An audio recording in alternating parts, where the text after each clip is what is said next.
Good afternoon. It's Mark Anthony again, Demolition Daily live stream.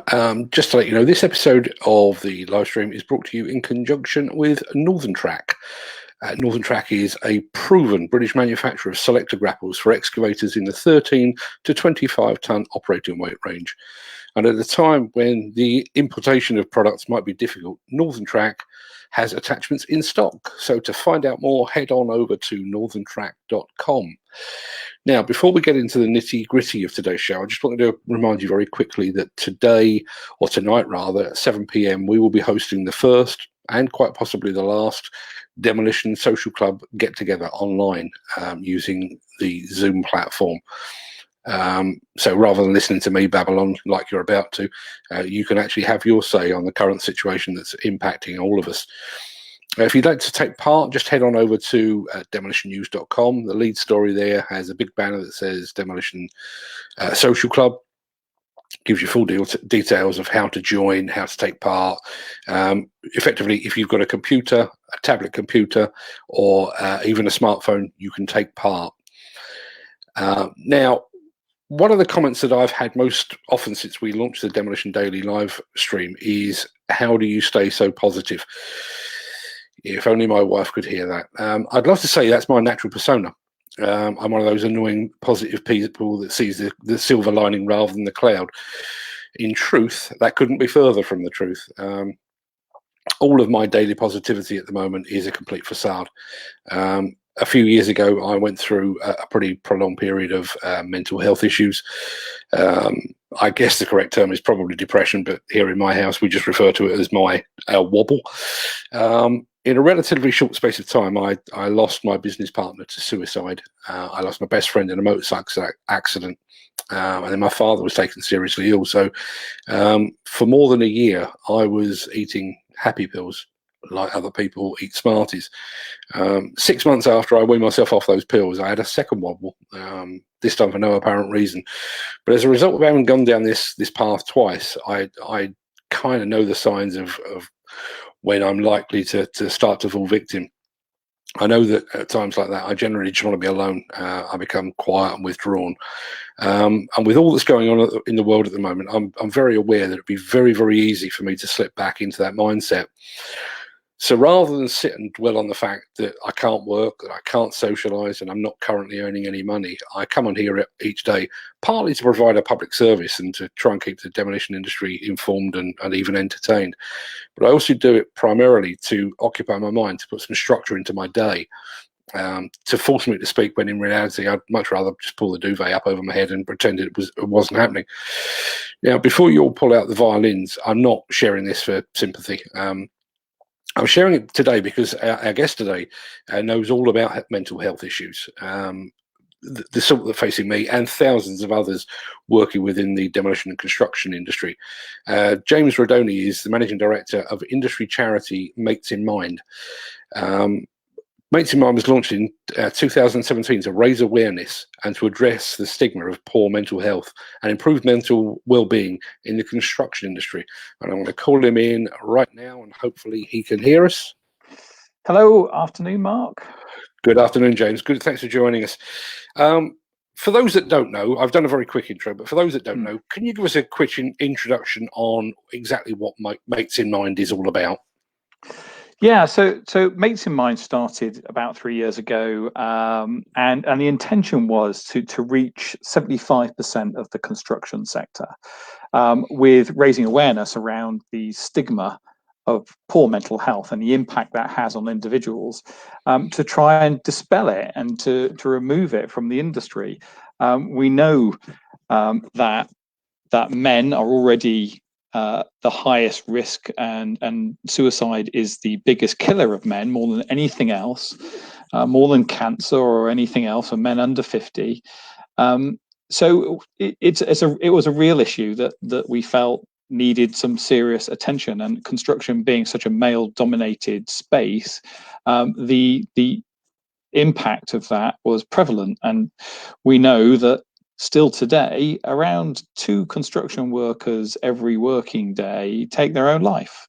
A lot of that is around a range of different issues that they may face. Some work related, some maybe not.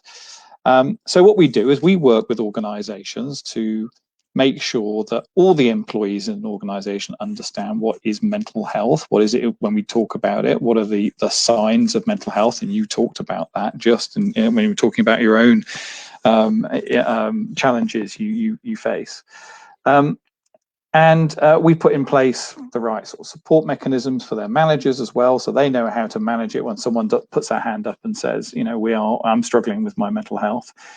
And we provide ongoing support, advice, guidance for organizations so they can put in place a program of support for their employees. So the important thing around this is it's about prevention. What we do is about putting things in place so people have a safe working environment, just like you do with physical safety.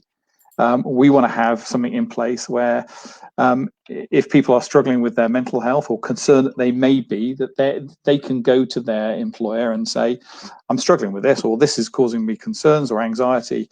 Sorry, something's just happened with my mic. I was going to say, yes, coming through loud and clear. So they can go to their employer and say that I'm struggling with various things, and their employer knows what to do and how best to support that individual. That isn't the expertise of most construction companies. They have in place their health and safety managers and directors and everything else, but they don't necessarily have in place the structure to support people with their mental health. So it's something that's what we're trying to do. That's what we're trying to do with companies. We support about 350 odd organizations throughout the construction industry. And that leads to us sort of supporting around 240,000 individuals as well. Now, I guess one of the cliches or truisms around mental health awareness is that men don't generally talk to each other about how they're feeling and that kind of thing. And what you've just said there is calling on the support of employers. But as it stands at the moment, we've got an awful lot of furloughed employees that are stuck at home with nothing but the four walls and mounting bills and possibly mounting debts to worry about. It's a problem, isn't it? Well, it's a problem, as we know that people being furloughed or being laid off, because many construction workers are being laid off at the moment as well. It's a problem because finances or issues and anxiety around finances is one of the key triggers for poor mental health, and isolation and loneliness is another huge trigger for poor mental health. So those two things combined with what can only be described as a fairly depressing sort of news cycle that comes around, and people can kind of get sort of sucked into that as well. It can lead to some really poor mental health and poor self-coping approaches as well. People think that maybe they should be, have a little drink and that will see them through, but it can, those sort of types of behaviors can lead on to some more worrying poor mental health. I realise people need to be kept informed. It's interesting you mentioned the media, and I am a fully paid up member thereof.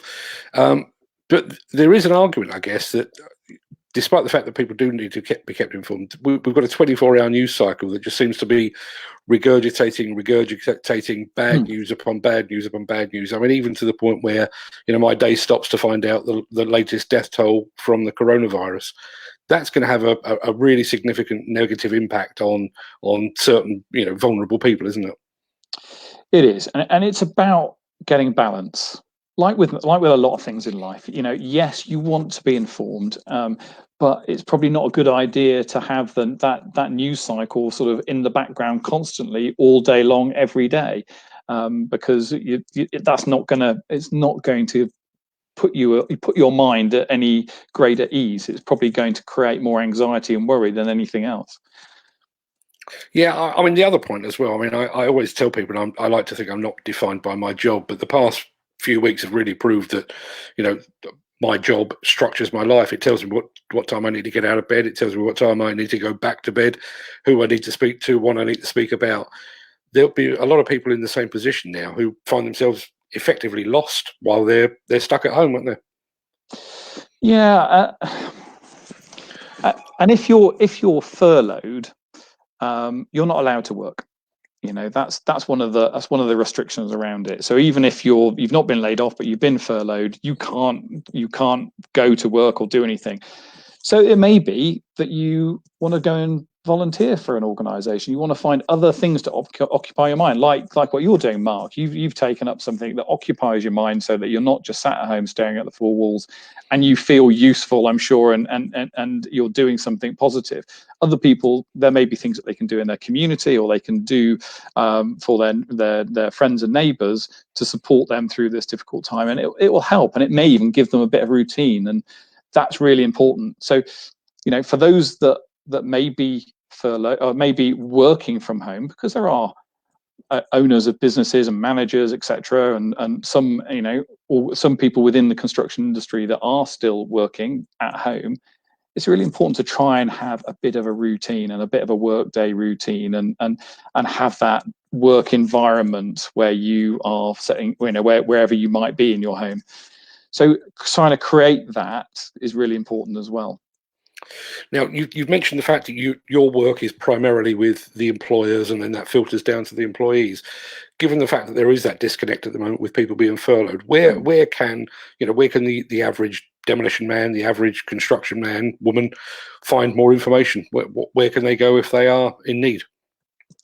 Well, if they're struggling with their mental health, then the most important thing is that they can reach out to organizations like Samaritans and people like that, where they can talk to people. That's the most important thing. So if you're struggling and you need to speak to somebody, and you don't want to speak to your friends, your family about it, then do speak to somebody, and the Samaritans would be a great first stop, first port of call for that. If you're just looking for a bit of advice and guidance, how best to kind of cope and manage and support yourself, and maybe if you're a manager and you're looking to how do I best support my employees, then we've got plenty of advice and guidance on the Mates in Mind website, and I'm sure you can share those details to your viewers and listeners. And yeah, so we have information there. If you're struggling with things around sort of worry about finances, then speak to your bank, speak to your mortgage lender.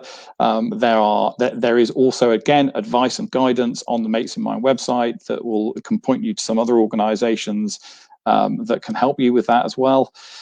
So there's plenty of support out there. Like I say, most of it you can find on the Mates in Mind website. Fantastic. James, you've been a great help. Just before you go, I just want to say a personal thank you on behalf of the industry for the work that you do. It is a very, very important subject. As I say, it's one that's very close to my heart, primarily because I lost a business partner to suicide. I've seen that up close, and that's a place that I wouldn't want to revisit. So, as I say, on behalf of the industry, I'd like to say thanks for joining us, but thanks for the work you're doing. It's really invaluable. Thank you. And just one last message.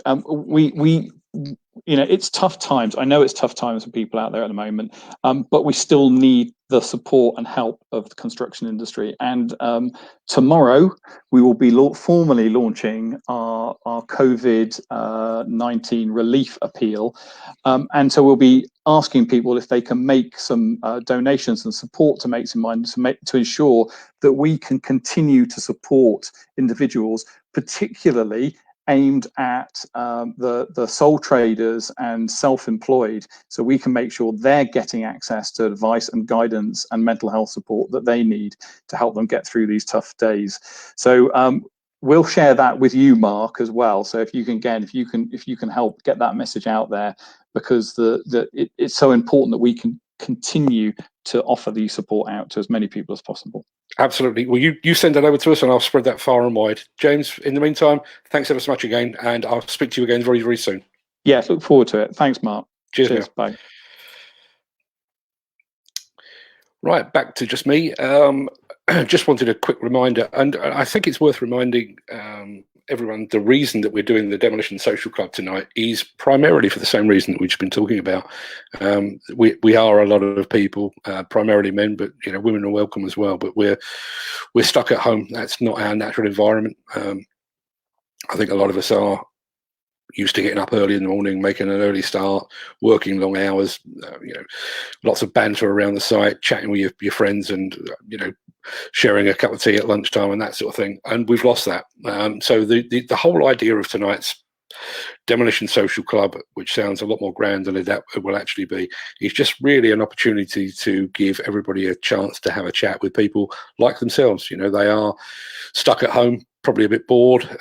There's only so many episodes of Coronation Street and EastEnders you can consume without going completely mental. So if you can join us, as I say, pop on over to demolitionnews.com. The details of the Demolition Social Club are there. It's literally click one link and you will be joining us.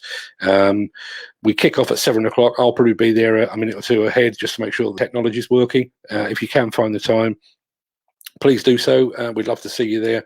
I hope you found today's guest interesting and informative. As I say, I wasn't trying to blow smoke up his rear end. I do think Mates in Mind does a marvellous job. We at Demolition Magazine have actually given them basically free advertising for life, because we are also believers in the cause that they're pursuing. And my publishing partners at Chambers Media, they had them. They may still be actually their charity of choice. So at last year's Demolition Awards, they were the charity of choice. So we're actively supporting them and would like to do so going into the future. So that's today's show. I'm going to call it a day now. We're only 16 odd minutes in, but given that I'm going to be talking again later, I'm going to call it a day. So usual sign off: stay safe, look after each other, look after your friends, your family and your colleagues. I'll see you tomorrow, or better still, I'll see you tonight. Thanks for watching. Thanks for taking part, and I'll see you tomorrow. Cheers. Bye.